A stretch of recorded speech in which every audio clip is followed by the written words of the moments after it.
Assalamualaikum warahmatullahi wabarakatuh.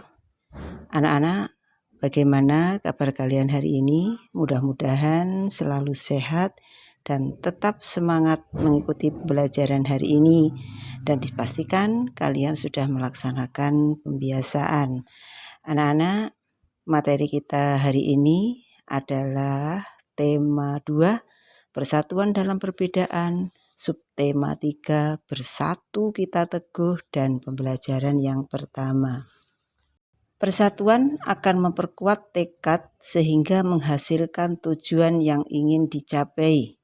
Hari ini kita akan belajar tentang persatuan yang membuahkan hasil sesuai harapan.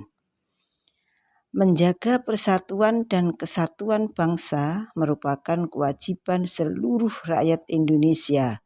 Karena negara kita terdiri dari berbagai suku, agama, dan ras. Sebagai pelajar, kamu dapat bersatu dalam diskusi saat belajar di dalam kelas. Persatuan yang memperteguh tekad dalam mencapai tujuan telah dicontohkan oleh para pejuang. Proklamasi Indonesia sebagai tonggak kemerdekaan Indonesia merupakan wujud dari persatuan bangsa Indonesia. Kemerdekaan Indonesia dicapai setelah melalui perjalanan panjang para pejuang melawan penjajah. Persatuan yang kuat memperteguh tekad mereka untuk mewujudkan negara yang berdaulat, adil, dan makmur.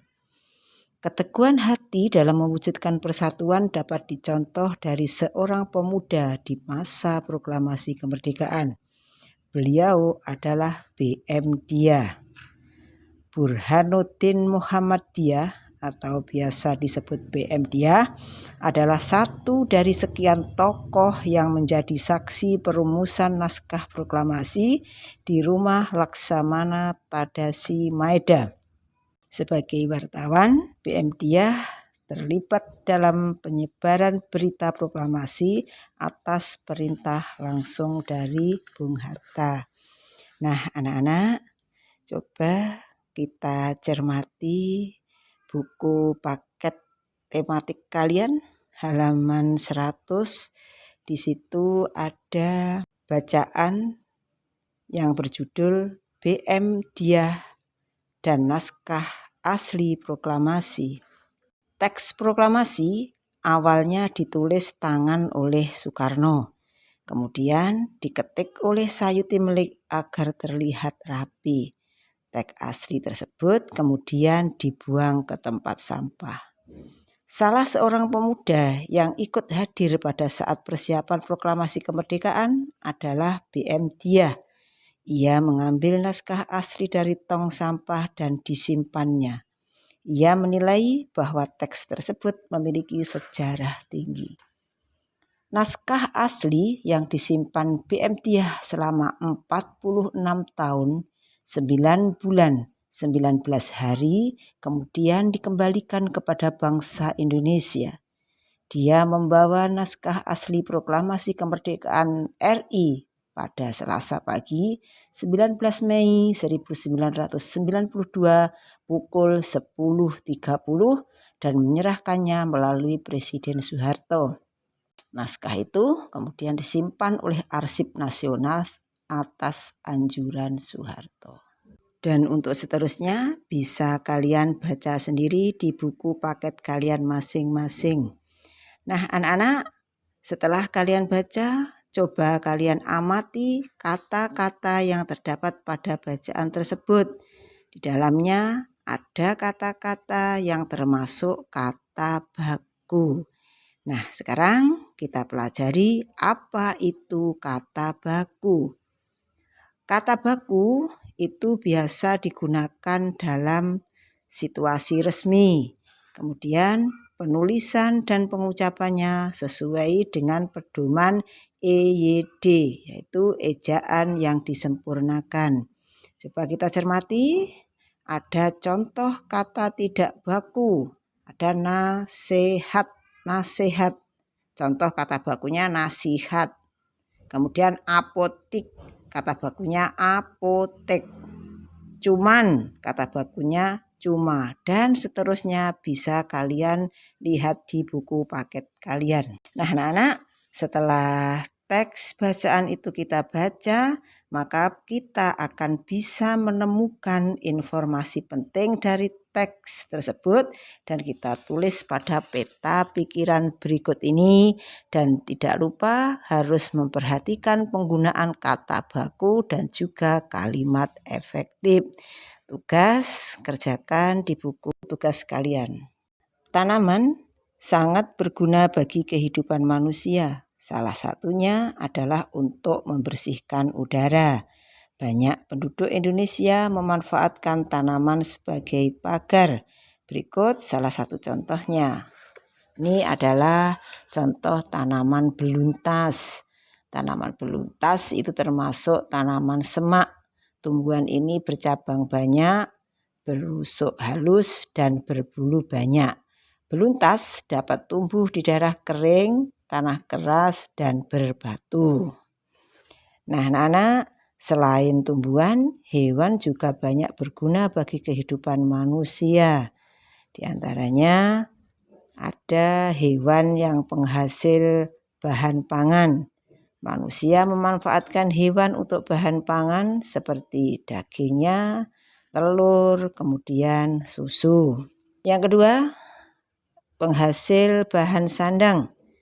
Hewan memiliki manfaat terkait kebutuhan sandang seperti kain sutra yang berasal dari serat kepompong ulat sutra.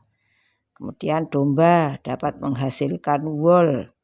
Kulit hewan seperti sapi dan kerbau dimanfaatkan dalam pembuatan jaket. Yang ketiga, sebagai penghasil bahan kerajinan.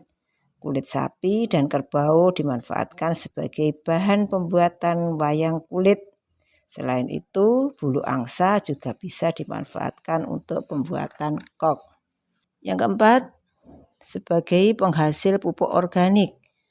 Kotoran berbagai jenis hewan seperti sapi dan kambing dapat digunakan sebagai bahan pembuatan pupuk organik yang baik dan tidak membahayakan bagi lingkungan. 5. Penghasil tenaga. Misalnya tenaga kuda yang dimanfaatkan untuk menarik delman, kemudian kerbau dimanfaatkan untuk membajak sawah. Selain hewan, banyak juga berbagai macam tumbuhan yang bermanfaat bagi manusia. 1. Sebagai bahan makanan. Bagian tumbuhan yang dapat digunakan untuk bahan makanan ada batang, daun, bunga, buah, biji, kemudian ada pula akar. Yang kedua, tumbuhan dimanfaatkan sebagai bahan sandang. Contohnya, serat kapas dapat dimanfaatkan untuk membuat kain katun. 3. Manfaat tumbuhan sebagai bahan bangunan. Misalnya kayu dari pohon jati, pohon meranti, pohon kelapa, banyak juga dimanfaatkan untuk bahan bangunan. Yang keempat, sebagai bahan obat. Banyak sekali tanaman yang dimanfaatkan untuk obat. Ada berbagai macam rimpang itu anak-anak. Ada jahe, kemudian kencur, kunir, temulawak, dan sebagainya. Kemudian ada daun kumis kucing, daun jambu biji, dan masih banyak lagi lainnya. Yang kelima, manfaat tumbuhan yaitu sebagai bahan baku industri. Industri banyak memanfaatkan tanaman untuk kebutuhan manusia. Misalnya getah karet dapat digunakan untuk pembuatan ban. Kemudian kayu pinus digunakan untuk industri kertas. Buah kelapa sawit dapat dimanfaatkan sebagai bahan industri minyak goreng. Yang keenam, manfaat tumbuhan bagi manusia adalah bahan pewarna alami. Contohnya ada pandan suci, itu sebagai pewarna hijau. Kemudian ada kunyit sebagai pewarna kuning. Dan untuk pewarna jingga bisa memanfaatkan wortel. Kemudian yang ketujuh, manfaat tumbuhan ada yang digunakan untuk menjaga kualitas air. Itu contohnya seperti tanaman bakau yang dapat digunakan untuk menyaring penyaring alami dari air laut. Nah, anak-anak, setelah kalian mempelajari manfaat tumbuhan dan hewan bagi kehidupan manusia, maka kalian bisa melengkapi tabel berikut dengan mengamati lingkungan sekitar kalian. Kamu lihat nama hewan dan jenis tumbuhan, kemudian kamu isikan di tabel tersebut dan manfaatnya bagi manusia. Anak-anak, amati gambar berikut. Dari gambar tersebut mencerminkan rakyat yang sejahtera. Mereka menikmati kemerdekaan dengan memperoleh kebebasan dalam melakukan pekerjaan dan memperoleh pendidikan.